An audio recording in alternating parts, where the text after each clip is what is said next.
We're now live. We are now live. Come on in, folks. We see you out there. An error occurred with your guest destination, Devil Flyer. Rex, we're having a problem. We informed them so they can fix it.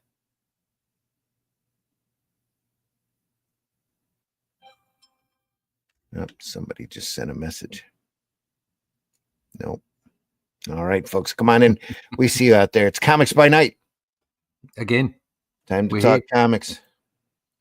Oh, there he is. He's back. Rex, are you there? Had to get a cup of coffee. Oh, there you go. Yeah. 4 a.m. Why not? Yes. We're not called Comics by Night for nothing. No. There you go. It's 2 a.m. on the West Coast, 5 a.m. here, 4 a.m. where Rex is, 10 in the mid morning where Russ is. 10. It does feel like 4 though. It's a monkey mask. Ooh. Let's run the opening. Donkey Kong, yeah. Run the opening. We'll get stuff underway. Here we go.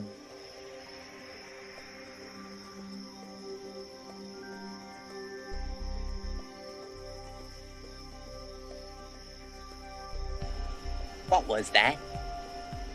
This is not a charade. We need total concentration. Now, once again, this time, with feeling.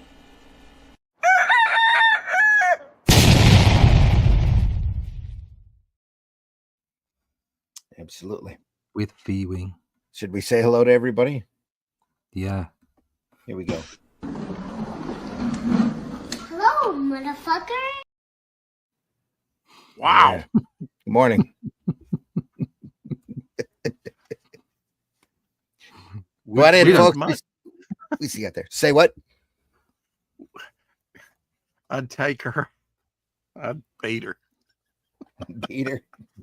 That was my kid. I got a whole video of kids explaining. Fucking damn it. Oh, fucking damn it. Oh, fucking damn. Buck. Yoda's illegitimate child, obviously. Yes. Like Yoda. Yes, it must fuck. It's Comics by Night, folks. I'm your host, Randy Zimmerman. Arrow Comics. Our current endeavor is the Shadow Kingdom, which I adapted. Then Russ Leach there did the artwork for, off of the classic Robert E. Howard story, First Sword and Sorcery's Tale. King Kull, Brule, the Spear Slayer, and we took those characters and spun them off into the Atlantean, which we have 2 volumes of that out. Great graphic novels for you to enjoy. Great sword and sorcery action. And the third one is available right now over at fundmycomic.com. Yep. Go over there and take a look. Okay. We have 117 backers already with a, what is it, 3 weeks to go? 3 weeks. 3 weeks to go, yeah. 21 days exactly. Yeah, 3 weeks Let's get up to 200, everybody. Just get in there, buy a copy, read the book. Please let your friends know if they enjoy sword and sorcery stories. This one's one that I'm extremely proud of, and we hope you get a chance to see it and read it. If you didn't check out Randy and Russ, they were on the 4 o'clock shadow yesterday. Go check that out too. Great interview if you want to learn about the book and other stuff. And also Crashing cars. Yeah, cars. Yeah, crash. We did a Jinsaki. We circled back to that one. Now, okay, I'll remember my question later, but there was a question I wanted to ask Russ. Okay, yeah. Okay, we'll get to it. We'll get to it. Also joining us this morning, Mr. Russ Leach. Russ, please introduce yourself. Hi, my name's Russ Leach. I'm a comic book artist from the UK, currently working on the Atlantean with Randy and Arrow. So if you want to find out more about that, go to russleach.com, sign up for that email list, or just go straight to fundmycomic.com/theatlantean3 and pick yourself up a copy there. All right. Nice shirt, Russ. Nice shirt. Mm-hmm. Unfortunately, no Glenn this morning. He's having his kitchen redone. He's currently dealing with remodelers. So we wish him well. He should be back in time for Sunday. But joining us in his stead is Mr. Devil Flyer, the Silver Fox himself, Rex.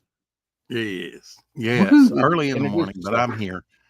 Just got done with an episode of Gunsmoke.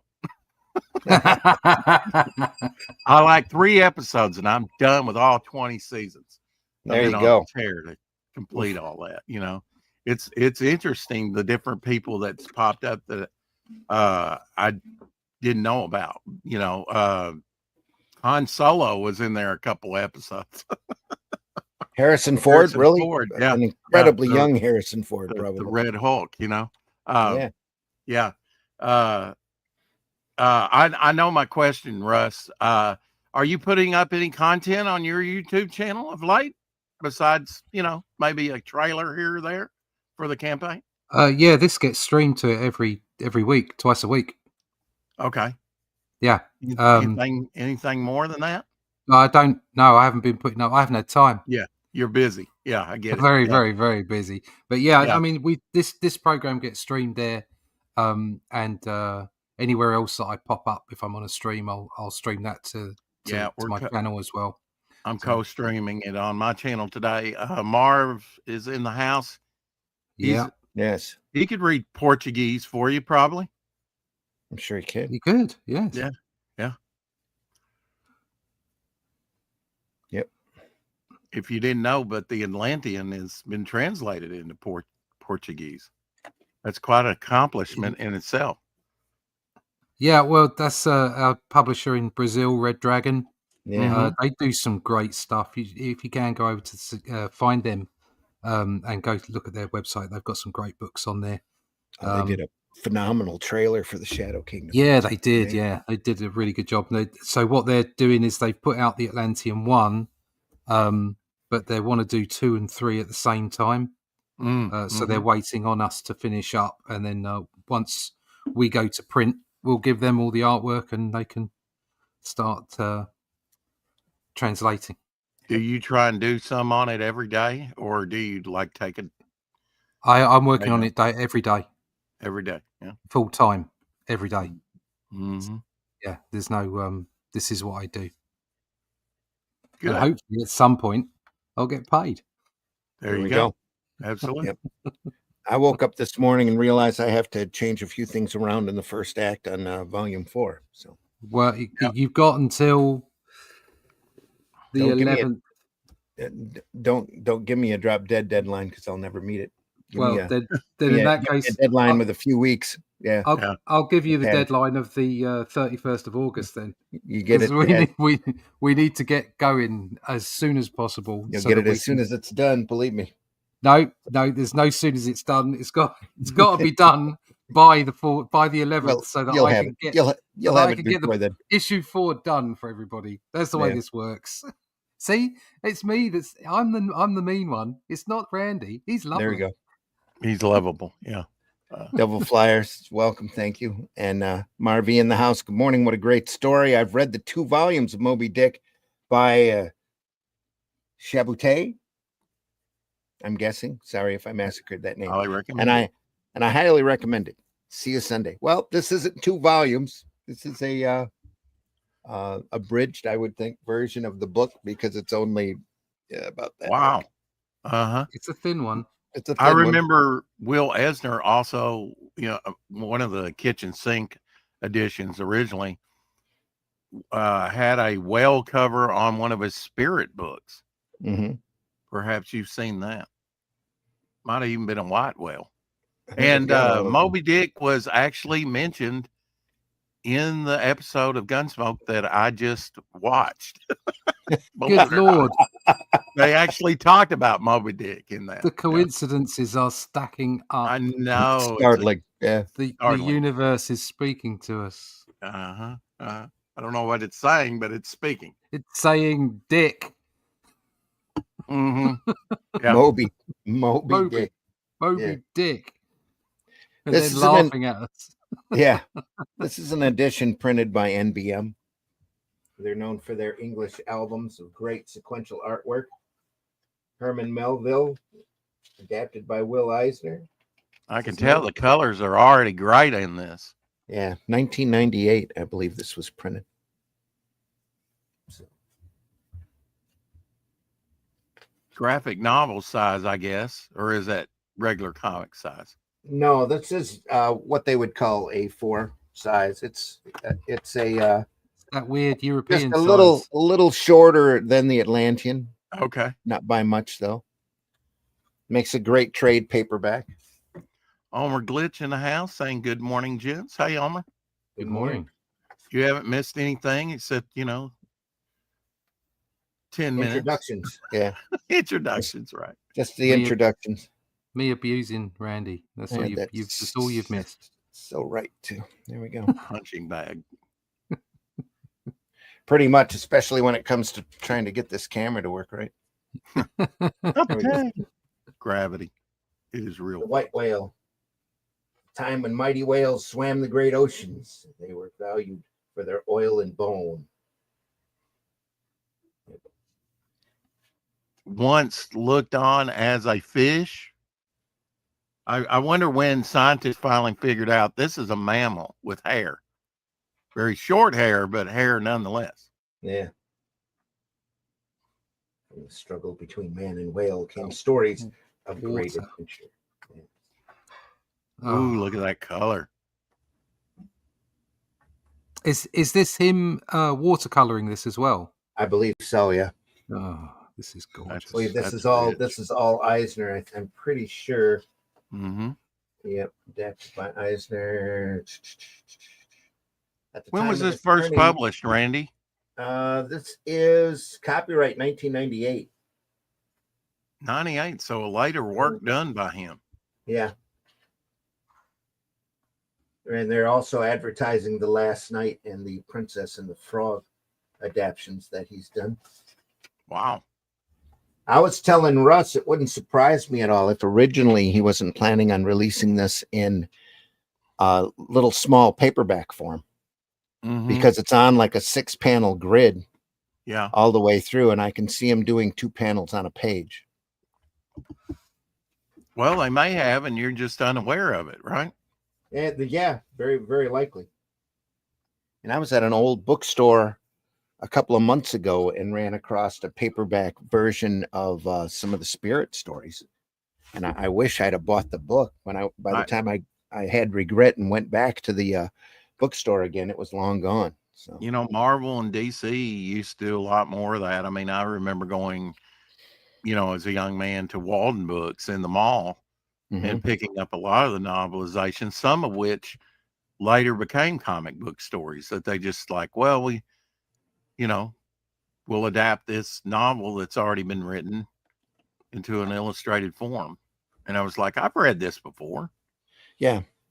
Well, it all kind of springs off the Classics Illustrated line from the 40s and 50s. There was a huge amount of classics that were adapted to comic book art. In the Bronze Age, I know Marvel because I've got a bunch of them, and I believe Moby Dick might be one of them. I know they did Moby Dick. Yeah, they did. I think Alex Nino might have drawn that.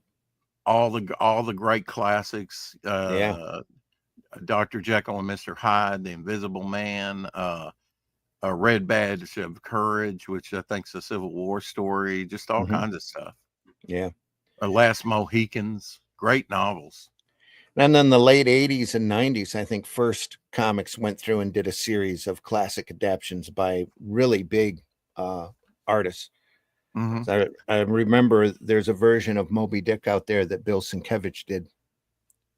That is really stylized, very beautiful work. And if I can dig, that's why I found this, is we were talking about that at a previous show last week about the different classics adaptions that have happened. And I knew where I had this, so I thought I'd pull it out and show it off. This is absolutely gorgeous. Look, Glenn would be loving the lettering here. Yeah.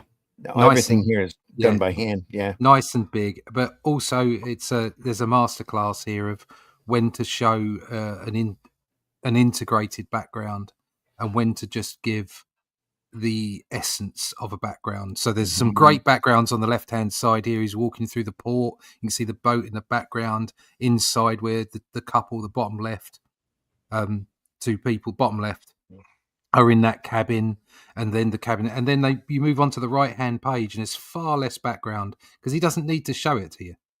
He's already shown it, and he's just intimating that it's there. And then in that last panel, it's just black and a gorgeous lighting all the way around. Just fantastic. Establishing shots, and then he goes on with the story. Yep.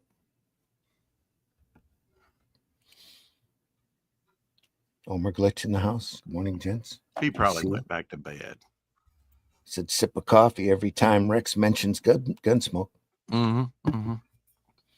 We were showing off the Star Wars comic strip on Sundays, and we had PBR was on there. He was taking a shot every time he saw one of Williamson's spotted mushrooms. Oh, Al Williamson. Okay. Yeah. Well, I know Carmen Infantino did a lot of those issues. Oh no, this was the adventure strip, the newspaper strip. Okay, the newspaper. All right. Yeah, it started out with Russ Manning, and then Williamson handled it with Archie Goodwin for quite a while. Amazing stuff. Another beautiful set of hardcovers in a slipcase. Excellently done. You think this is watercolor, or could we say dark inks, or it's either watercolor or inks? I would say. Yeah. It looks like it could be watercolor, could be Dr. Martin-esque inks. It wouldn't be gouache. Oh I think it's too I don't light. think so. Yeah, too light of touch for that, I think. Nice graduated tones working here, little hints of yellow here and there. I would think this is Dr. Martin dyes, watercolors used as watercolor. They were very big during this period, especially because they didn't have digital color by then. Yeah. So you would see some there. You get an occasional little brush stroke working here and there. Yeah, I mean, working traditionally, you just, I guess digitally too now, it's so sophisticated, but you get little nuances. Yeah. Great graduated tones here. And you're working from blue to gray. Just what's essential. He's kind of like, Toth later on, very simplified as much as possible. Well, a lot of these great guys know, again, like you said earlier, when you're telling the story, you really don't need much of a background here. What you need to do is get your point across and move forward. Look at that panel above where the harpoon's going in the water. The buildings are just indicated in the background, and on the previous one. Yeah, those kind of things. Eisner is one of those artists on sequential art that really, for your use of a better word, illustrates the fact that they're not illustrators; they're sequential artists. The image, as in the quality and the complexity of the image, is second place compared to telling the story. Yeah. All the time. The story is king. And that's the way sequential art works. And that's why some modern books just seem a little bit overdone, I think. Because people are drawing, they're producing fantastic art, but it's almost like it's drowning the story somewhat. The story is the most important thing. Omer Glitch says, I'm bright-eyed and bushy-tailed. It's always good to be bushy-tailed. Only because you beautiful work here. It's nice to know you have a tail. Hasn't been to bed yet. Yeah. I wouldn't doubt it. When I'm thinking a tail, I'm thinking bushy anyway. So there you go. We're on a hard 6-panel grid here.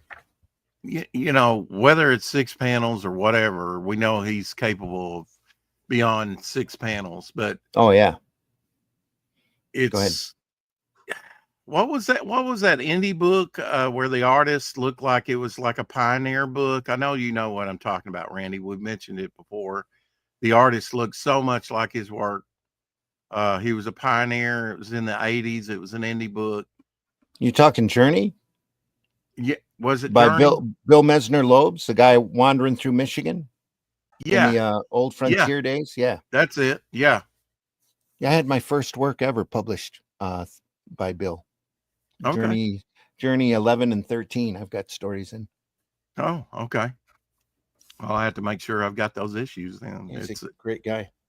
I showed him. I was working on JB Space, which is part of Tales from the Aniverse. He's kind of a dog in space doing a special delivery service. And Bill read the story and laughed out loud at it, and had to put it in the book, his book. So he's got his character Johnny Appleseed walking through the woods, and he finds a canister that he unscrews the top of and pulls out the JB Space story, reads it, and laughs, and puts it back in the canister and leaves it at the end of the story. Yeah.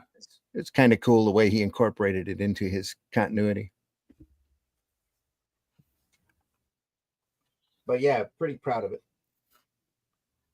Real grateful to Bill and Aardvark Vanaheim for printing that. Haze of the sea on those buildings. Yeah, foggy. Look at the clouds up here. Very nicely done. These seagulls. looks like he's using Nice, a limited really great palette on touches in this this. on purpose. Yeah. Well, that's kind of the way the palette that he uses. I mean, all of the spirit colors or the covers that he did for Kitchen Sink had the same palette to it. I think can't it's see him just doing his choice anything of not on colours. purpose, to be honest. Yeah. Look at that moon. Look at that.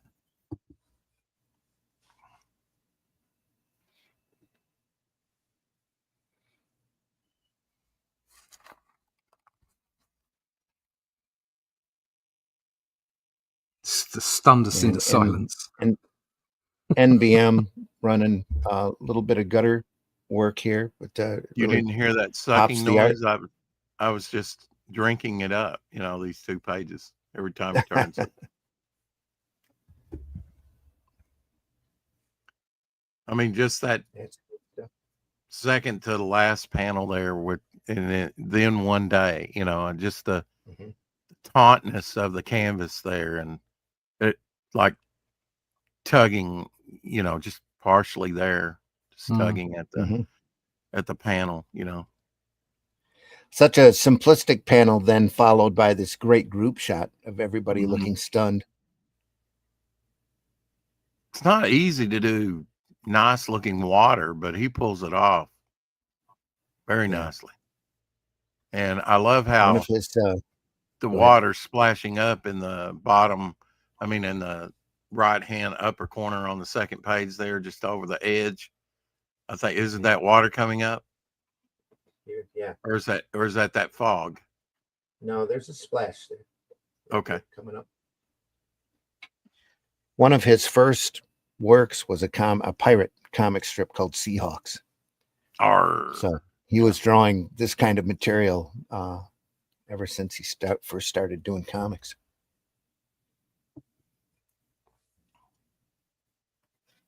One character reminds me of Bluto. Yeah.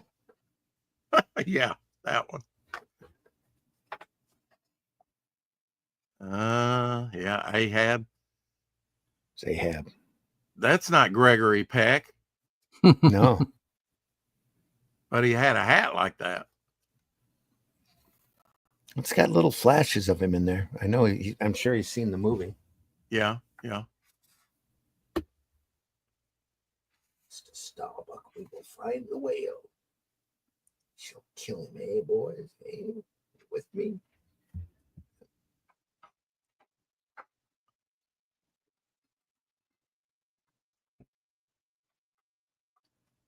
Such rich color. Yeah.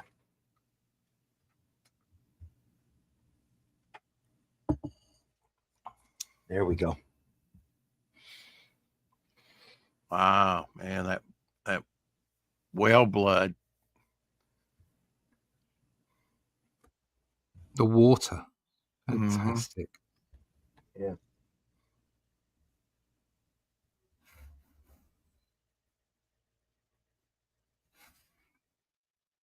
It's blubber to large blocks. That whale seems a little small to me. It's a baby whale. Slim Baby whale. pickings that day. Yeah.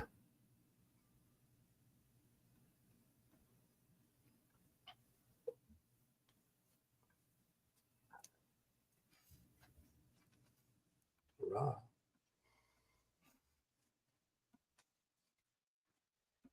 Well, oil and all the other rubber. I mean, a lot of things were made out of that back Yeah. then.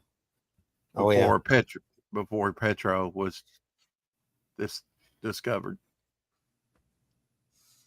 Oh, the uses Petroleum. for it, at least. Yeah. For Mhm. petroleum.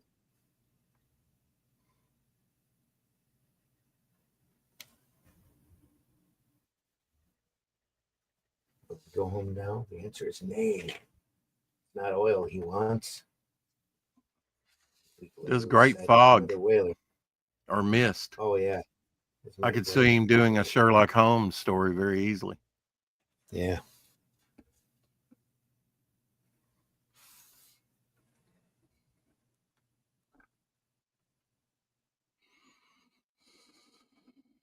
I guess the shark's coming in. Look at the fins on that second panel there. Following the ship. After the bone was saved, the rest was thrown to the sharks. Getting a little chummy with the sharks. Yeah. Bad pun. Dad joke. Like that first panel on the right-hand page there, the background is just knocked back the rigging and the sail. Brilliant. All done in color. No no inked lines there. None needed. And it just adds to the haze and drops everything back beautifully. Yeah. Yeah, when you're doing the whole thing, you can do that. Mm-hmm. But then in the other panels, harsh blacks. Yeah. Hard silhouettes for the ships. Yeah. He knows where to put a little variety in. And I mean, the main focus needs to be on the group in the foreground anyway. Yep.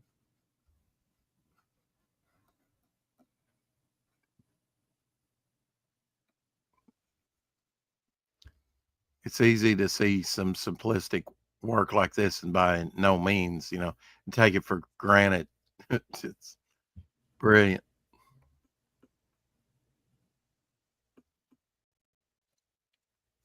Yeah. Homer says, can you imagine the Mirage file he had for reference? Like I said, had been doing pirate strips since he started doing comics. His first one was Seahawks. So he probably had this down pretty well. I'm not sure how much reference he would have ended up using. And was that in the 30s? Late 20s? Late 20s? Real late 20s, very early 30s. I know it's all that material has been reprinted a couple of times, so I imagine it's in public domain. I'll have to look around for it. I've got a book of it somewhere here in the basement. Yeah. Homer says hi. Kirk's in the house. Nice to see you here, Kirk. Thanks for joining us. Cheers. Oh, Red Raid. You'd be the second. Kirk.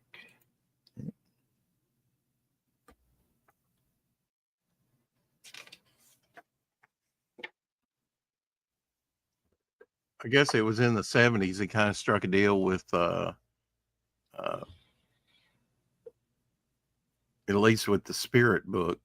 He may have done some other stuff I'm unaware, but with Kitchen Sink. How did that come about, Randy? Do you know? Mm-hmm. I think Dennis just probably approached him and he allowed him to do it. Mm-hmm. Warren magazines had kicked out, I think it was 12 issues of the Spirit magazine. That's how I discovered Eisner. So I was there, and there was eerie and creepy, and then this weird book about this detective dude in a mask. And I leafed through it, and it was all a bunch of stories. So I bought it and took it home and loved it. Been a Spirit fan ever since. I've seen a peg leg before, but not a peg arm. What the heck is that supposed to be on the end of his arm? Just a piece of wood? That's what it looks like. Yeah. Huh. He took my arm. Yeah. Love those second page. I mean, the whole stuff's brilliant, but those two middle panels there where there seem to be like forging and boiling there. Boiling the And blubber. just that last panel with the mist there. So moody. Oh, he's banging out a harpoon. That's what it is. The blacksmith. Baptized my harpoon in the blood of my men. Meanwhile, in the bowels of the ship. Yeah.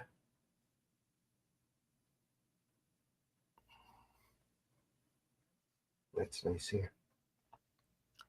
And he always puts the seagulls in there. Yep. Certain panels where, some liveliness needs to be done. I guess a lot of birds kind of followed a bunch of those ships, didn't they? Oh, yeah, seagulls all the time. Mm-hmm. They still Kurt do. says those look like atom post margins. Mm-hmm. Yeah. He adapted a web comic and it had like 2-inch gutters. Okay. Yeah. From one of his zombies books. Well, like I said, I imagine this is the format that they were always printing in, and they just made the work to fit it. That was observant of you. It might have been made into a digest. Just the old style paperbacks of the day. About, mm-hmm. Let me reach here. I got an old copy of All in Color for a dime here, where I could see them putting 2 panels on a page. And then run it. And he's done some paperbacks like that in this size in the past. So yeah. Yeah, I love Wouldn't that surprise format. me if that's what that was intended for. Yeah, it's a great format. I love that. I'll do a search on eBay just to see if there are any digests that are listed. That size is getting harder and harder to find anymore. No, bigger. I loved when Adventure Comics went to the very last 2 years of its publication in 82 and 83. It went to digest. It would have been neat if they would have. It was an anthology. They just needed to put some, better stories in it. Yeah, I mean, put some of your mainstream things on there, and they could have went back to regular format. How cool would that have been? Different size of the digest. Yeah, really. If it had been regular size and then went to digest for a couple years and then went back to regular size, but after 503 issues, after celebrating over 500 issues, they canceled it, which is crazy. Yep. One they of their oldest always books. Kept that going. Absolutely. I think the only thing out of that line or lineage is Detective Comics, and that's because they do DC and Action Comics because it was the first Superman. But right, they really need to do some more of those old anthology books like Adventure and More Fun Comics, Sensation Comics. That still pisses me off till today, Randy. I mean, it's an anthology. When things are sagging, Marvel's done that before. Avengers is kind of sagging. Okay, I tell you what we'll do. We'll do the new Avengers. We'll put some of our most popular characters in there. And sure enough, it took off. Mm-hmm. David Finch artwork didn't hurt with that. Yeah. If it's an anthology, you can do anything you want with it. Right. And they did. I mean, Vigilante, Aquaman, everybody had a run in Adventure Comics at one time. Mm-hmm. Oh yeah, Supergirl, even introducing new characters like Black Orchid. Yeah, it was a really nice title. It was a good run. Mm-hmm. Those old digests, though, they had some Hilary Barta Plastic Man stories in there that were really good. Not quite Jack Cole, but trying to get as close as they can. Look at all that rain. Yeah. And that was when he was with Starman, right? Yeah. kind of halving the issue, you know, half Plastic Man, half Starman. Mm-hmm. Starman's had several iterations over the years. Oh yeah. Yep. Just like Sandman.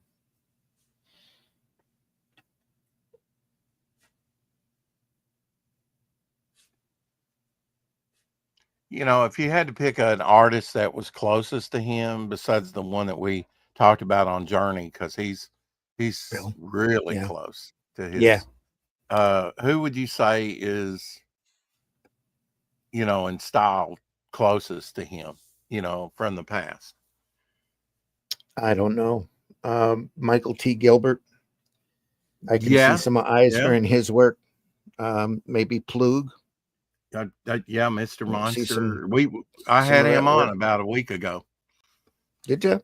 Cool. Yeah, Michael T. Yeah, and Yeah. who else? Plug. Yeah, Yeah. Plug. Yeah, I can see that. Absolutely. I can see some of Eisner influence in that. Yeah. Mm-hmm. They all have a little what I call cartoony style. Mm-hmm. That's not to cut it down by any means. I Yeah. rather like that. I love Plug stuff. I just wish Well, he had been more prominent. Yeah. I love artists like this who have their own individual look. You know, and there's a lot to be said for those guys, especially those old workhorses in the 70s and 80s that were constantly hitting deadlines, like Kurt Swan and Jim Aparo and Jim Mooney, Kurt Schaffenberger. Just great stuff. I said this the other day when I read something like this. Now, this he may have spent some more time on. I don't know what kind of deadline he was on with something specialized like this, and then of course you're adapting a classic, so you want to do a good job on it, right? And he's doing it all. He's doing the pencils, inks, and color, so and the lettering. He's doing it all here, right? Yeah. 6 panel grid or not, you know, he's doing it all. So that takes some time to do. A project like this might take you 2 years to accomplish. Well, I think at this point he was kicking out one graphic novel a year comfortably. Yeah. Well, you know, I said all that to say this is when I think of sequential artwork and comics, in the back of my head, I say to myself, this is awesome stuff. I wonder what kind of deadline they were on. Yeah. Yep. You know, because a lot and some of it you can tell it's like, oh, this isn't very good. They must have been on a pretty tight deadline. You know, you look at some of these artists and go, is this the very best that they could do with the time given? You know, that's the trick with the time given. Yeah. Just love all the rain here. We shall find the whale.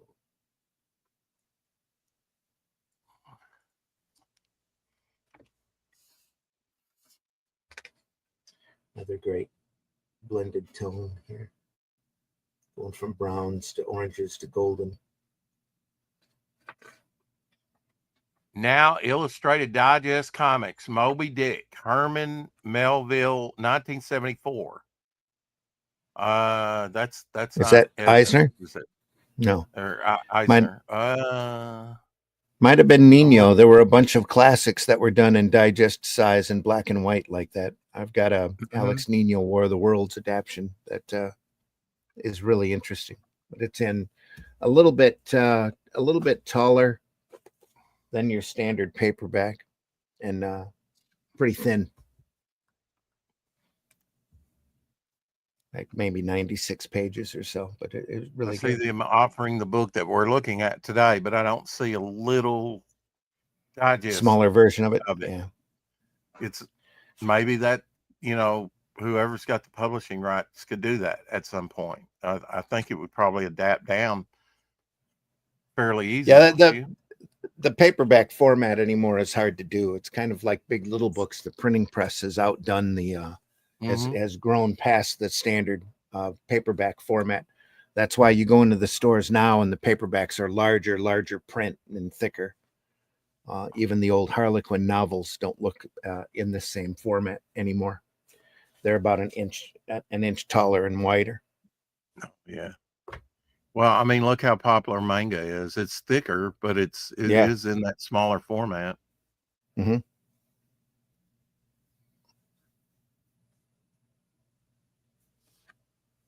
Always wanted to do that. I've got quite a few books where they've taken comic stories and chopped them up into paperback size pages.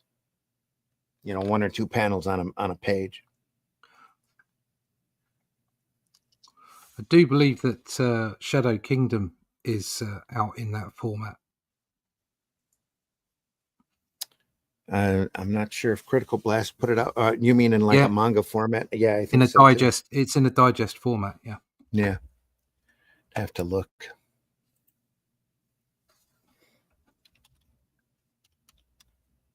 There she blows. It's Moby Dick. Yeah.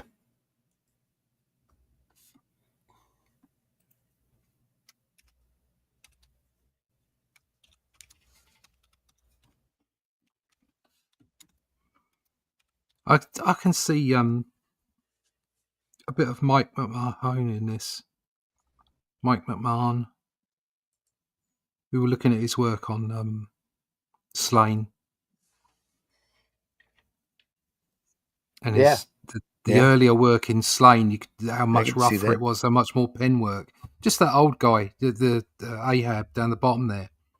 I can just see him in there. Marvel Yeah, the Shadow Classic Kingdom Comics. in digest size has been available since June. There you go. Marvel And it's Classics it's our Comics work. I is the believe one it's I in was color. talking about. A whole classic series done by And- Marvel. That Oh was in yeah. 1976, number 8. Yeah. Mm-hmm. Don't know about the That's artist. 108 pages. Wow. The artists varied with the product. They had different people doing different stuff. There's a couple of really gorgeous Gil Kane and Dave Cockrum covers on those. A lot of it was done by the Filipino guys, and especially Alex Nino did a lot of that stuff. They did a comic book adaptation of Moby Dick again in 2008 in 6 issues. Who did that? Marvel. Huh. Wasn't aware of that. Still being adapted today, just at various times. Yeah. Well, it's such a classic story. I suppose it's in like public domain, isn't it? Oh yeah, long in public domain. Absolutely. Yeah. It was written, I think, in the those late Marvel 1800s, comics, if I'm not those mistaken. Marvel classic comics, had like Gil Kane, all kinds of great artists. I was fortunate enough. There was a person who, I call it the newsstand collection from the 70s. They put it in storage since the 70s. And I don't know, about 10, 15 years ago or 20, I bought a bunch of them because they were in like near mint shape, and they were like 52 pages, no ads, in like near mint shape, and they're square bound, So I went for the big books and bought every one of them. They did like Moby Dick, Iliad, Tom Sawyer, Odyssey, Gulliver's Travels, all those classics. All the big classics, all the H.G. Wells material, Time Machine, War of the Worlds was done. Then after that Marvel run, like I said, First Comics did some that were prestige format size, comic book size, but on beautiful paper, cardstock covers, square bound. And they had a lot of really big people do just amazing adaptation of a lot of the classics material. I gotta ask, Randy, did you ever take one of those old classic illustrated and actually do a book report in school from one? No, I never did. But you're too young. I've got for a few that, of them. I've heard several people say that they did that, kind of like early Cliff Notes. We had Cliff Notes. Yeah, we had Cliff Notes by the time I was in high school. So yeah, that was easy. I never did a whole lot of book reports though in in high school, though I I was think we reading were a lot. little bit more literate Yeah. than former generations, don't you? Well, in my high school years, they split us up into 9-week courses. So I ended up taking a science fiction class that was amazing by one of the English teachers. We went through 1984, Alas, Babylon, Stranger in a Strange Land. Some pretty heavy stuff, especially for high schooler. It's good material. But look where you are today. Yeah, it really helped foster my love of science fiction. That's for sure. Sitting here talking to us. Yeah, that's what I was thinking, Russ. Going through this great material. Yeah. Well done. Always got to be a spoiler.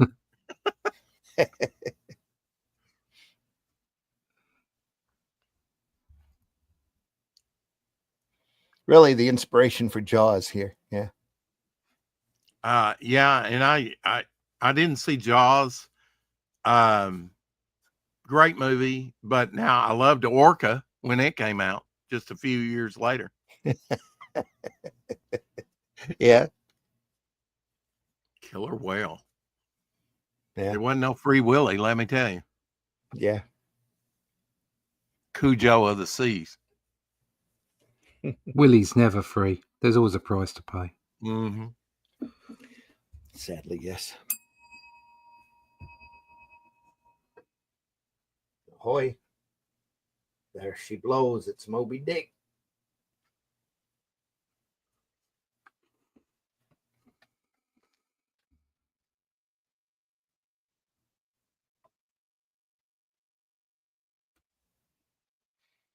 Look at that.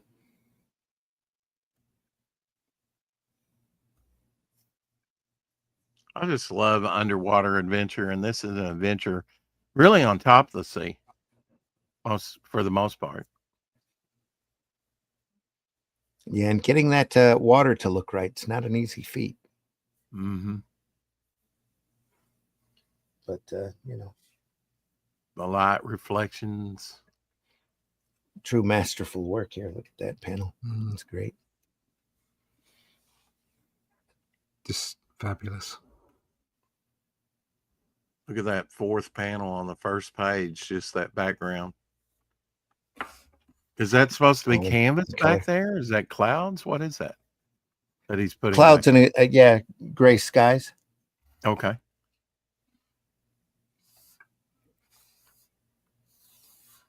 Mixture of browns, grays, and yellows.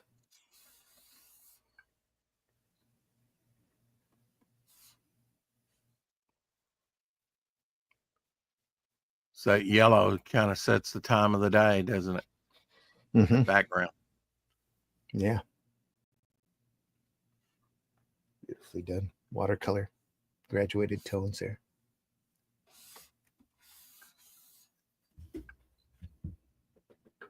Spots of color for the water. Yeah. That rich green water. Yeah.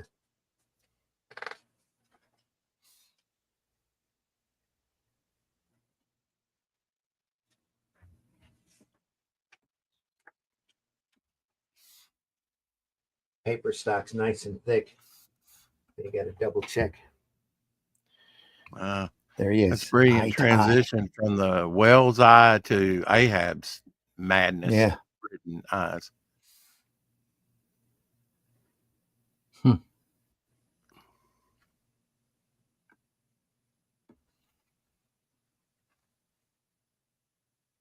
Yeah, just the action there is amazing.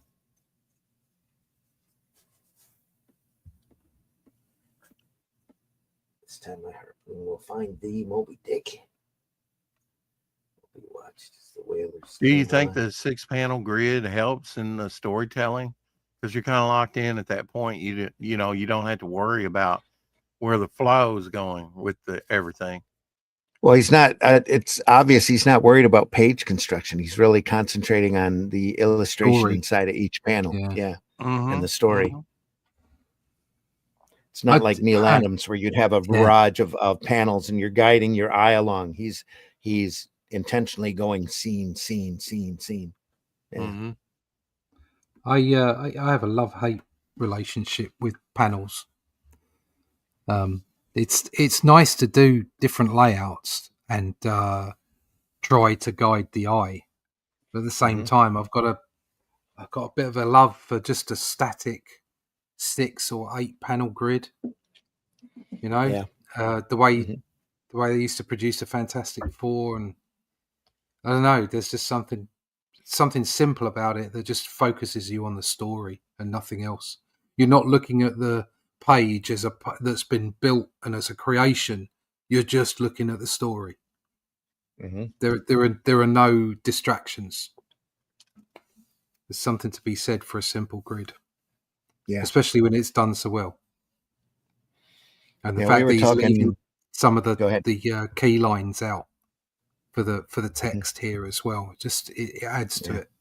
Well, It you does. know, a character that we briefly mentioned, we've been just calling it water, but really the ocean here is alive. It's Yeah, it's it's a another character character. all in Mhm. itself, Oh yeah, very much so. Yeah.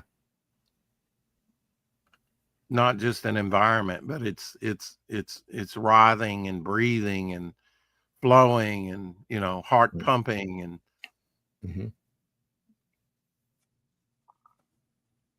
it's very much alive,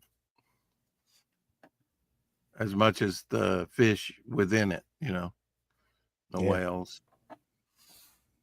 The way he's got it done here, it's just brilliant. Yeah. I mean, it almost becomes a word balloon. Just some of these, just very stylized word balloons. Although Mhm. I'm sure that wasn't his intention. And I like that some of you know, you do the scene below and the dialogue is above. Mm. It's very Yeah. simple in some of these.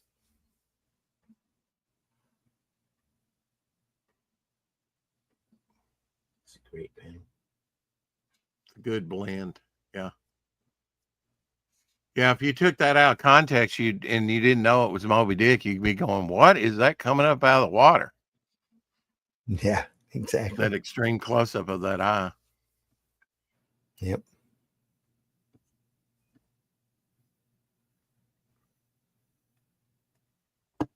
And of course, the whale's stylized.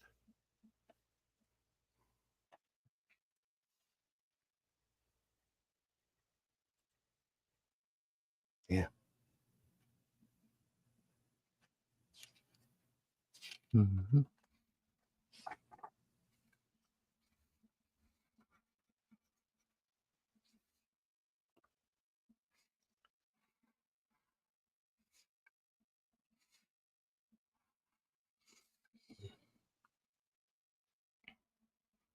Action. Otherwise, Yeah. breaking the boat up on the top left there. Brilliant. Yeah.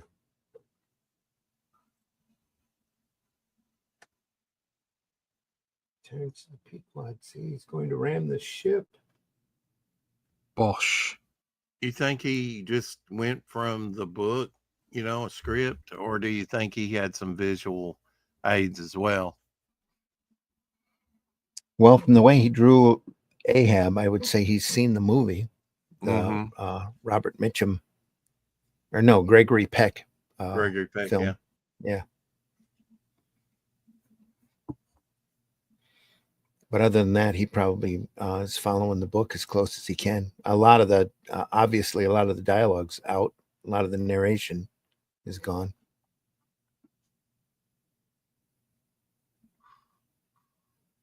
Very much a show don't tell product here, especially considering how lengthy the book is. Mm.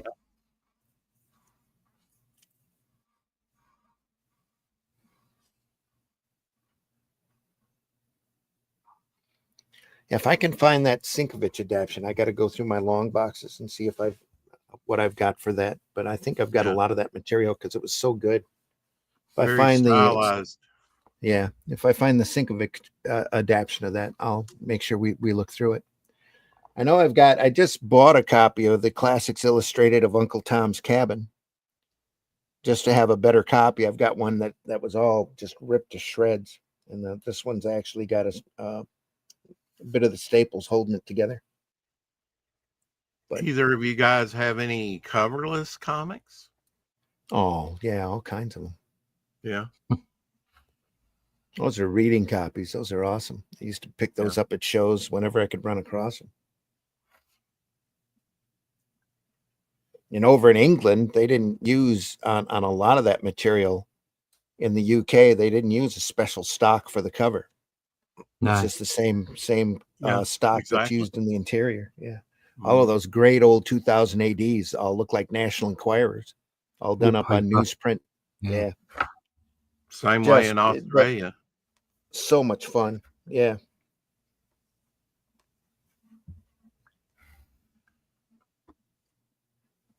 Slowly the Pequod began to sink.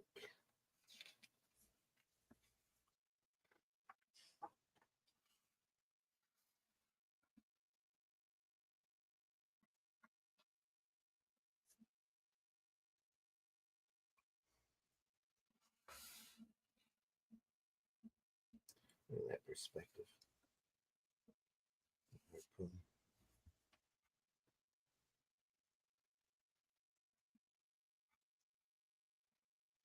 Again, beautiful colors here, just sets of blue and dots. They were closer together. You'd think it was Kirby Crackle. Yeah.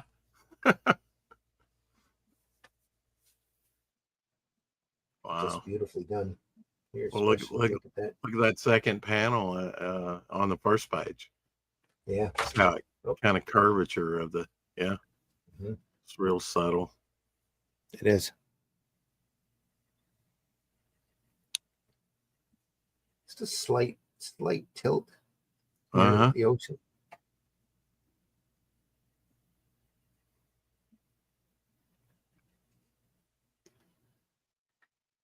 Yep. The line caught Ahab, lifted him out of the boat into the sea. Moby Dick hauled him off into the watery depths. God. Then the sinking Pequod finally went down in a mighty whirlpool.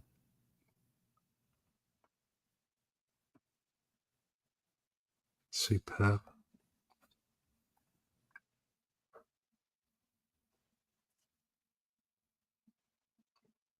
Beautiful palette for the water. Mm-hmm.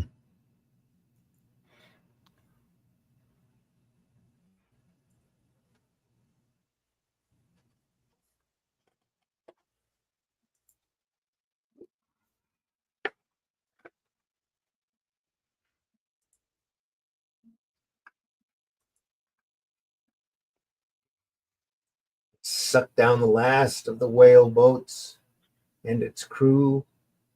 The silence settled on the sea and became still. It became calm again. All that remained afloat was Queeg's coffin, to which I clung. Luckily, another ship chanced by and rescued me. I alone remain to tell of Ahab and the whale, and the white whale that men called Moby Dick. These aren't numbered, are they? No page numbers? Nope. Look at that at the end. No panel borders whatsoever. Mm-hmm. Little bit here on the water, but mostly it's wide open. Brilliant. Just a way to end it. Yeah. Yep. What's on the back cover? Anything? There we go. A little bit about the book, yeah.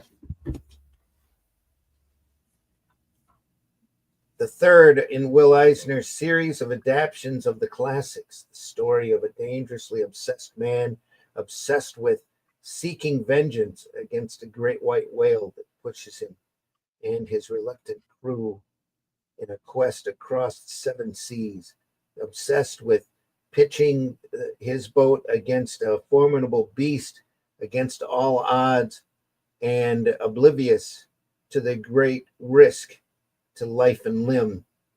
Fully painted by the great comic art pioneer Will Eisner. What better way than what better way than beautiful comic art to get kids excited about reading? Yep. There you go. And what was the cost of this book back in the day? I would think $7.95. Wow, what a deal. What they said about his precious adaptions deserves a spot on your bookshelf. Andrew Smith, Cripps Howard Papers, gives the tale a whole new look from Booklist. Moby Dick. That was a short one. It was. Short and sweet. Mm-hmm. Got to the point. Lovely book. It's interesting. His water on the cover does not match the water inside. It was more greenish inside. Yeah, it's a little more blue here. But then again, you've got that blue border too to pull that Mm-hmm. the color out. Just gorgeously painted here, though. That up against the gray sky. You said you found this on eBay? Yes, Or- I did. Mm-hmm. Wonder if Amazon. Not in digest form. I was looking for that digest adaptation that you were talking about with that 6. I don't know if that even exists, honestly. I didn't see it, so it's a shame that it never was digest. I like to do a lot of those early digests, you know. Amazon has it listed, but not for sale. It's in paperback, and it gets 4 stars to 5 stars. It gets 5 stars. The latest printing was January 1st, 2003. There's no price attached to it. No featured offers available, but it was $17. And there's 4. Well, check eBay. I think I saw a copy for like $8. There's 4 used and new. Wow. New, somebody's crazy. Used, very good, $43.88. Somebody is offering it. 17 seems to be the asking price for it right now. Used, that is, with a $5.99 delivery.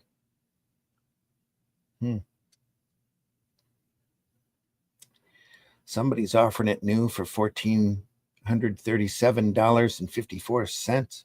How much? $1,437.54. Okay, I think I'll skip Calmaz Books, looking to catch that one every minute. P.T. Barnum, sucker. Love to see his adaptation of 20,000 Leagues Under the Sea. Yeah, I don't think I didn't know that this book existed until I stumbled across it at a show. Mm-hmm. I think I might have paid $5 or $10 for it. And it features the first 2 in it that he did previously. They show them. They've printed them, but I've never seen those. The Last Night and the Princess and the Frog. I have no idea why he chose those particular works to adapt. Likes frogs. Could be. But yeah, folks. That's Will Eisner's version of Moby Dick. It's a beautiful book. You find it, get it. Especially if you like Eisner's work. How can you get into the spirit of it? You're right. We don't need that kind of humor here. Just kick me. It's long legs. Folks, this is a short one. It is a short book. We picked it to take a quick look at it. We're really glad you were able to join us today. Deeply appreciate it. We do this twice a week where we go through books like this here at Friday mornings at 5 a.m. Eastern time. And then again, Sunday morning at 9 a.m. Eastern time, we have the Sunday Funnies. We try to do more different things other than just straight comics. This Sunday, we're going to be looking at the artwork of one Jim Holdaway, primarily known as a Modesty Blaze artist. Worked on the Modesty Blaze adventure strip for a decade. Fantastic. Probably work. about a decade. Yeah, it's fantastic artwork. You don't want to miss that this Sunday. Next week, I'm not sure what we're going to look at, but it'll be great stuff as well. So, It's always great. Everything we it's look always at is great. fantastic work. Yep. Don't miss it. I found a copy of Geoff Darrow's Big Man or Little Boy and Fat Man and Little Boy, I think it's called. A little couple robots, a little kid robot that's just beautiful. We'll look at that here really soon. I've got John Sable, Mike Grell's John Sable collection that is handy that we want to look at. Some I believe it's Dick Sprang Batman adventure strips too. Ooh. We can take a look at soon. We just got done doing 3 weeks on Superman from the 30s to the 70s. There's some really classic, great Superman stories. There's a wide variety of material. So if you enjoyed this program, look us up and take a look at some of our other episodes. So we are archived over at the Comic Book Black Belt YouTube channel, the Randy Zim YouTube channel, and the Indie Comics Network YouTube channel. Indeed. And we've been doing this for a couple of years, and we have quite a library of material that we've looked at. We spent Never miss 3 an months. episode. Yeah, we went 3 months looking through Watchmen alone. So it's all good. Lots of great stuff. Lots of great stuff on the way. So we don't cut anything out. Yep. And who knows where the conversation goes? You never know. It's wandered quite a Downhill bit. usually. Yeah. It's been far cleaner now that Glenn isn't here. I know, right? I don't know why that is. I don't know.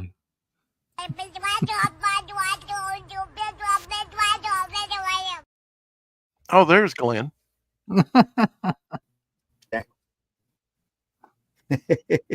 bad. You face, Glenn. Folks, again, thanks for stopping by. Like, subscribe, hit that like button, please. Subscribe to our channels. Leave a comment if there's something that you want to see us go through. We will be more than happy to consider it. Hey, Sugar Chris. There's some Frank Miller Sin City coming up soon too. Oh, Sugar turned up right at the end. Sugar, oh, the honey. Don't sing. Just in time for us to be going. Yep. Hello, everyone. Goodness. Sugar, glad you There's were able to Glenn. join us. Cheeky. Glenn is here. Cheeky fuckers. Cheeky fuckers. I was about to come on, but you're done. Gah. It was a short one. Do you want us to go over it again, Glenn? We could probably do that. Jump in. In reverse this time. Great. In Great show, reverse, yeah. gents. I am kidding, of course, Glenn. I hope your kitchen's going well. Dang it. I just got off work. Yeah. Well, again, we are archived. We know the majority of our viewers are after the fact, and we love you all whenever you watch us. Deeply appreciate you being here. We're not monetized on this program. We're not asking for money. We show off our work just to let you know that we're inspired by the work that we look at every week. And we're here working in the business. And please, if you want to support us, we would deeply appreciate you going over to fundmycomic.com and taking a look at the Atlantean 3 and hopefully buying a copy or catching up if you haven't gotten the other copies yet. We're incredibly proud of that work. You can see a page now if you like. Just scan And in. Devil Flyer. And Devil you get to Flyer's read it. over there, too. There's There a you go. page. Devil Flyers over there page. too. Yeah. Just scanned in. Look at that. Beautiful stuff. Yes. So all about the story. Look at that. Here's tilted one that perspective. here's one that hasn't been. There you go. I haven't. Oh. Look at that. Would That's you where they say come. this is probably 17 and above, or is it, is it what's the age Oh, for this? I think you this story is Uh-huh. pretty safe. yeah, That anybody who can read it. yeah, I think so. Yeah. And I would say it's the same as probably a PG-13 movie. Hmm. Easy. Yeah. Any It's of got you a know little- what the first PG-13 movie was? No. Red Dawn. I'm- I went Red to see Dawn. it. Red Yeah. Dawn. Okay. Good Lord. That's where the communists invade America. Yeah. Charlie Yeah, Sheen at his finest. Yeah. You'd never have known that had really happened, would you? In Mexico. Oh no. It's been a lot more subversive than just parachuting in. So Yeah. but anyway. Yeah. And again, folks, we deeply appreciate you stopping by. We know this is a shorter episode because it was a thinner book, but we'll look at more stuff next time. We've gone to 2 1/4, 2.5, looking at stuff in the past. So the short one's not going to hurt us. Yeah. Rex, tell folks how they can find you. You can find me on the 4 o'clock shadow every day. We've been having some banger interviews, Randy and Russ yesterday. And, like I said, Michael T. Gilbert, Mike Gustovich. We've got Mark Polton coming on Sunday. We've got the Frog G crew with Jason Bascom coming on Saturday. So a lot of good interviews we've done and still more to come. And, just talking comics, collectibles, all types of stuff. Having a Nice good time. Stuff. Every day. Yeah. 4 o'clock Central. stuff. Excellent. That's on YouTube. That's on YouTube and X and Facebook. Okay. God, that's greedy. I simulcast it. Got to Yeah. get out there, Umer says, great show, gents. Thank you. Sugar says, dang, it just got off work. Glenn says, the Me too. parachutes are on their way. Okay. Golden parachutes. Golden parachute. Yes, Rex has been rocking it on the 4 o'clock. Yep. Umer Glitch. We were on there for 2.5 hours yesterday. Yes, you were. You were very gracious with your time. And I think people really enjoyed it. I mean, we have like 75 views on it already. And Oh, cool. 71 of Excellent. those was at the closing. And when I look at the regular time, average view time for like 71 people was almost 18 minutes, guys. So they were real interested. And I think you got a couple backers, didn't you, Randy, during the We show? sure did. We sure did. Good. Very grateful for that. I hope we helped. Yeah, I'm sure I you know did. you Thank And we you. at least had fun. Yep. We did. We did. Yes. Yeah, it was a good conversation. It went by real fast to me. Yeah, it did. Just Yeah. zoomed Yeah. right Zoom through. past. Yeah. That's the Yeah. art of a good conversation. Yep. We are. Never watch them see you sweat. Yep. Don't hate me because I'm beautiful. Remember that one? Oh, there's the man. Folks, Atlantean 3 available over at fundmycomic.com. Go over there and take a look. Woohoo. Very happy. Is that a with high Sword and backer Sorcery. count for you? Lots of fun. 117? Wow, man. Come on. Well, we want 200, to be honest. We got We'd 160. really like to have 2 for this. We got 164 on the second issue. We Mhm. actually had 250 on the Shadow Kingdom. Mhm. So I'd like to. I really want it up to somewhere between 300 and 500. To be honest, that's where I wanted Yeah. to go. Well, yeah. So we'll see, but we're building. Every time is better than the previous time. So we're really pleased, and we're obviously very grateful for everyone that backs. Yeah, we had a And- wonderful starting surge for this issue. And, We did, Can't yeah. tell you how much we appreciate Yeah. everybody. Yeah, coming in the on first board with week we were through 100 in the first week, so we were Mhm. very pleased with that. And it does slow down. It's a 6-week campaign this time. We lengthened it so that people had more of a chance. And of course, a lot of people come in at the end. They wait for Yeah. payday and all that kind of stuff, which is you understand. So Mhm. thanks to everyone that's back so far. But we're pushing for 200 this time. We want to increase every time. We want more people to read it. And in all fairness, we've been getting reasonable numbers from Amazon, so people Mhm. are out there reading it. So it's great. We're really pleased. It's amazing and flattering to know we had copies. There were copies available during Howard Days down there at their festival, and deeply appreciate everybody that's finding us and discovering us. And shout out to the channel Stygian Dogs. He does great reviews. Howard stuff. He does great reviews of the Conan stuff that's out with Titan at the moment.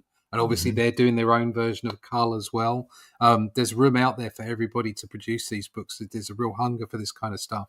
And Stygian Dogs does a great review. He did a great review comparing us to the old Roy Thomas version with the Shadow Kingdom, and it was wonderful. It really was. It was great. So but brilliant stuff. People are seeing it and they're liking it.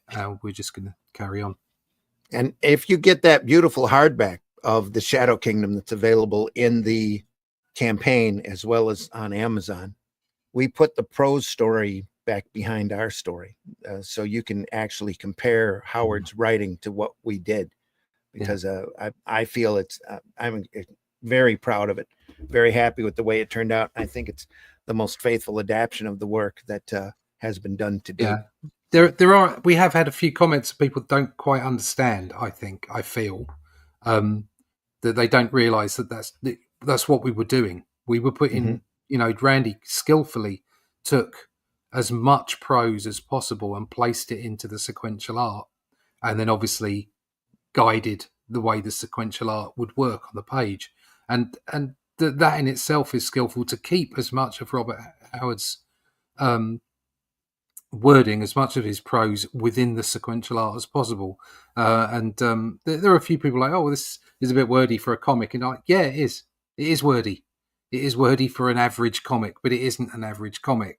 It's a faithful adaptation with as much of Howard's prose in as possible. And if you're into Howard, then and that's where we've had an awful lot of praise come back from people who are so into Howard's work and have come back and said, wow, yeah, you did good there, well done, kind of thing. You've kept it intact, which was what we were trying to do. So that's exactly our intention. That's a tightrope, really, when you're doing something like that, isn't it? Because you've always got the naysayers just ready to shoot it down because you haven't been faithful to the original material. So exactly, yeah. I mean, in all fairness, they were valid criticisms that were done very politely and very nicely. Thank you very much for all interaction. We love it.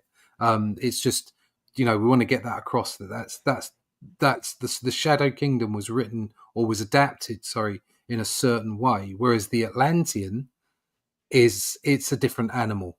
That's pure comics. Yeah. It's keeping the core of Howard. It's keeping the essence of the characters and sitting within the canon.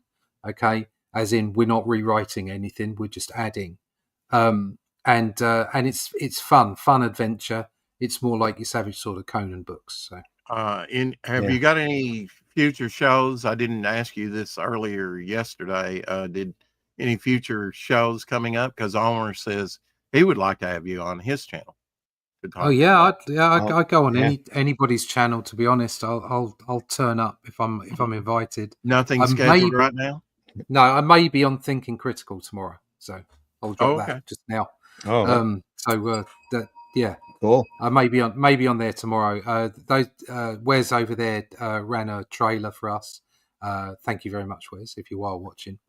And it's just, you just got to get yourself out there, but at the same time, we want organic growth.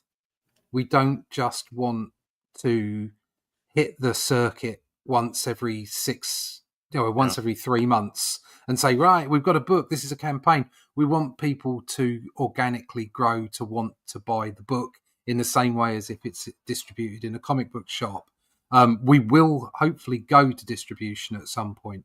But the important thing is that people are aware of the book and come to it, and just, screaming and shouting for a few backers, on as many YouTube shows as you can. That's not organic growth. It's a good way of getting out to people, and it's important to have a face and for people to see you as creators and trust you. Absolutely. But as much of that is done by just being on time, getting the work done, and actually telling a good story and producing a good product. So, Yeah. sheep is for the weak. If you ever do something about it, for a stretch goal or anything like that, if you go up on the campaign there, that little banner almost looks like a bookmark. It'd be wonderful to have an Atlantean bookmark at some point. I think we may do a little bit more when we go to the omnibus, when we do the collected version. But right at the moment, I mean, for instance, as I was saying about the campaign, if you come to us at the crowdfunder, you get a book that is first print, that is slightly different to anything else that goes out anywhere, retail or whatever. There's only a limited number of them. We only print what the people that come to the crowdfunder require, and you also get a color print of the artwork from the book. That's exclusive to anybody who comes to us at the crowdfunder. Okay, so that's what they get, and we keep it to that. We don't add any more extras.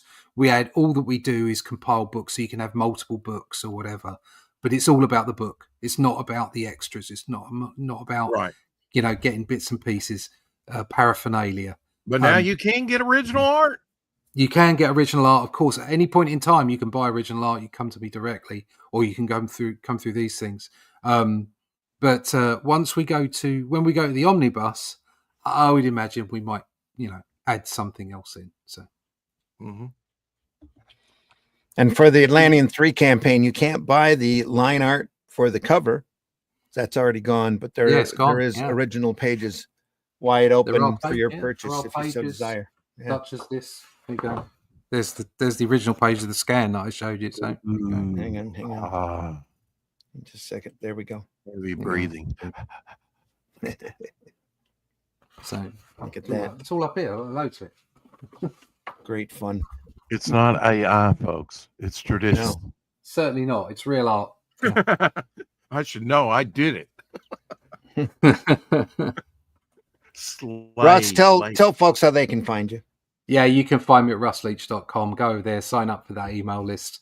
There are other bits at russleach.com. You can look at some of my art, some of the stuff that I did for Batman and what have you, Marvel, Doctor Who. But there's also a merch page there. You can find out about Only Death Can Save Us. You can go and buy those books from Amazon. Or you can even pick up a mug with Only Death Can Save Us on it, But the most important thing, sign up for that email list. Follow the Atlantean, because that's what we're into at the moment. Speaking of merchandise, I had the pleasure of traveling to the South this last weekend and stopped in at a Buc-ee's. And actually, we stopped in at 2 Buc-ee's. If you've never seen a Buc-ee's before, look it up on YouTube. You'd be amazed. But let me tell you, every time anybody talks about their brisket sandwich, they are definitely underselling it. It's delicious. It's amazing. Brisket sandwich at Buc-ee's. At Buc-ee's. I may have to travel to the States just for that. Oh, it's an experience, I'll tell you. We don't have them up here, but the closest one we have is in Richmond, Kentucky. But it's amazing. Got to go down for a reunion for the wife's family, and we swung back up through North Carolina and visited some old friends I haven't seen in a decade, and then over to Middlesboro, Kentucky, and visited an old friend of mine I haven't seen in a few years, and gave them all books just to show off what we're doing. Nice. So it was a good trip. It was a long trip. It was a good trip. And when, like I said, the first Buc-ee's we stopped at, we dropped $50. The second Buc-ee's we stopped at, we dropped $100 because it was just that good. I got a little plushy Buc-ee up there now too. So just to add to the fun, it's a plushy Buc-ee. Got a mug. Yeah. They got a mug that says I'm a Beaver believer on it. Oh yeah. When I was driving back from every type of kitsch you can imagine. I was driving back from Atlanta and I saw some Buc-ee's billboards and stuff. That beaver, that darn beaver. Darn beaver. I know what you're talking about. I've never been. They have an entire wall they have an entire wall of jerky. Another entire wall of dried fruit. Wow. Yeah. They have an island in the middle of the Buc-ee's where they make sandwiches that they can never keep in stock long enough. Everybody's always walking by and taking them, putting them in their cart. just hilarious. They announce they make a big screaming announcement every time there's new brisket up, and you get to see the guy chop it all up and put it in sandwiches. Delicious, absolutely good. Anyway, wow. Now I'm hungry for breakfast. Folks, once again, we deeply thank you for swinging by. We love doing this. We do it because it inspires us. This kind of work, looking through this stuff has just been nothing but a inspiration for us, and we learn a lot from it as well. And we hope you do too. We hope you're entertained by it. Tell your friends, please tell your friends. And in my opinion, we don't have enough eyes on this program. And I'm not saying that because I'm hoping to be monetized, which I'm not. I'm saying it because we're looking through some great stuff here that I think folks need to know is out there. There's so much great comic sequential artwork out there, just begging to be discovered and rediscovered, that we love going through this and showing it off and talking about it and talking to each other. So thanks again for stopping by. We deeply appreciate you being here. See you on Sunday with the art of Jim Holdaway on the way. Great material, especially if you've never seen Modesty Blaze before, or you don't know who the artist is. You're going to want to stop by and take a look, because it's some great, phenomenal stuff. So we'll see you soon. Let's see, where do we leave off here? Perhaps future guest artist on the Hump Day show and Monday night draws on my shows. I'll reach out to you, gents. Please do. We'd love to go on it. Very late for Russ. He's in the UK. Actually, it's kind of midday there. He's talking about the show. The show. Yeah. The Hump Day show starts at like 10 Central, which would be like very late. 4 in the morning. Maybe you can work something. It's very early. We had him up past midnight last night. Yeah. Sleeps for the week. Sleep is for the week. Comic promotion only comes Here's once. Randy talking about breakfast, and in the back of my Russ's mind, it's like, yeah, man, it's nearly lunchtime. Midday for me Lunchtime, here. It's lunchtime. Sleep is for the old. Yeah. Yeah. Great work. Thank you. Russ, as I say to everybody, Russ never sleeps. There we are. Rust never sleeps. Yeah. Rust. Bucky's is great. Bucky's is amazing. We missed the one in Calhoun. The one in Calhoun was 2 hours away from where the reunion was, and it's supposed to be the largest in the country. That's the rumor. I actually went to high school with a guy who could sleep in class with his eyes open. I never could. Well, really that's impressive. That is crazy good. Folks, we'll see you soon. See you next time. Thanks again for stopping by. Go visit your local retailer. You can find stuff like this. If you've got a retailer that's been in the business for 10, 20 years, check those boxes that few people look at, those black and white magazine boxes, those graphic novel boxes. You'd be amazed at what you could find, and you might be able to work with your retailer on a better price than what he has priced there on the work as well, if you ask nice enough. Right now, a lot of these retailers are just fighting to keep their lights on, and they really need your patronage. So if you can spare a few hours, go visit your local retailer and look through those boxes that few people look at, those old Eries and Creepies, those old Warren magazines, even the old Skywald Psychos and Voodoo Tales has got some great material in it that very few people even remember, or have very few people have even seen. So go over there and take a look. If you love comics, tell people you love comics. If you found a comic that you love, tell people. That be a little bit more positive on those social networks, and spread the love of comics around. They make great gifts as well. So I think that's it. By independent and alternative comics, especially ours. Thanks so much for stopping by, and tell your friends. Yum, yum. Eat them up. Yum, yum. Eat them up. We'll see everybody soon. Take care. Joke's on you, bitch. I love this shit. Well, that didn't play through very well. It must be StreamYard janking around.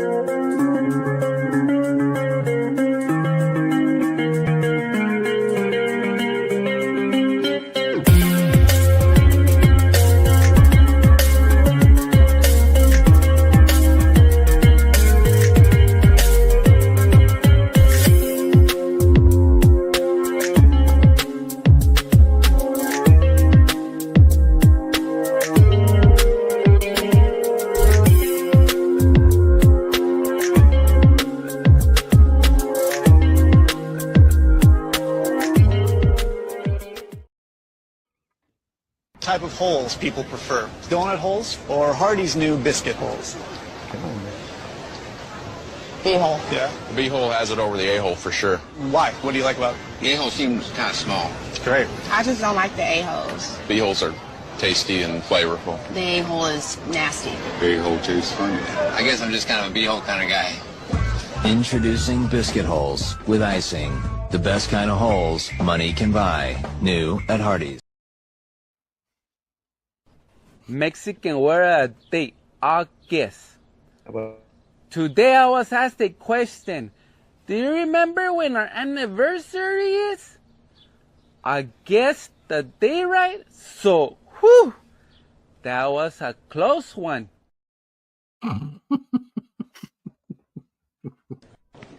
Hi, would you like some headphones? Absolutely, but how did you know my name was Phones? Wow. Taste the Take care, biscuit. Taste the goodness of the biscuit. Play the ending here. What are you doing? As soon as I find it, there we are. Playing around.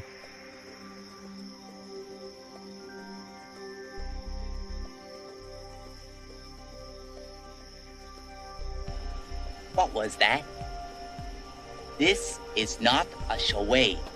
We need total concentration. Now, once again, this time, with theory. Some men just want to watch the world burn. Can't nobody tell me nothing. How dare you? Get off my lawn.